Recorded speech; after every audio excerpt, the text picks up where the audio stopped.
Hey hello everyone, welcome to my brand new blog.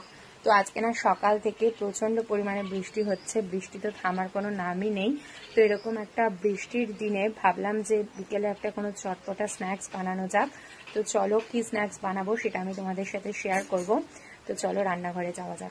তো আজকে আমি বানাবো রাইস পটেটো পকোড়া। তার জন্য আমি এখানে গোবিন্দভোগ চাল নিয়েছি, সেটাকে আমি 3 থেকে 4 ঘন্টা মতো জলের মধ্যে ভিজিয়ে রেখেছি। এরপর ভিজানো চালগুলিকে জল থেকে তুলে দিয়ে দিতে হবে মিক্সির মধ্যে এবং তার মধ্যে কিছুটা পরিমাণে সিদ্ধ আলুও অ্যাড করতে হবে।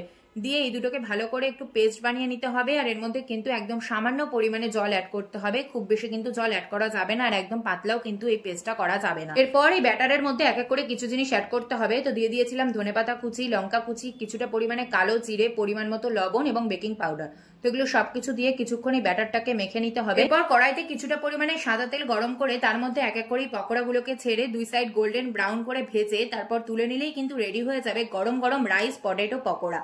তো আমি কিন্তু এখানে সস এবং মিউনিসের সাথে সার্ভ করেছিলাম এই গরম গরম রাইস পটেটো পকোড়া, আর দেখতে কিন্তু খুবই টেম্পটিং লাগছিল। এখানে খাবারটা আমার কাছে চলে এসেছে। তো চলো এবার ট্রাই করে দেখবো যে এটা কিরকম খেতে হয়েছে। তো এখানে আমি একটু সসে চুবিয়ে নিলাম, দেন একটু মিয়োনিজ নিয়ে নিলাম। খেতে কিন্তু দারুণ হয়েছে আর দারুণ ক্রাঞ্চিও হয়েছে, সুপার। তো তোমরা চাইলে কিন্তু অবশ্যই বাড়িতে এরকম সুন্দর একটা সিম্পল রেসিপি ট্রাই করতেই পারো।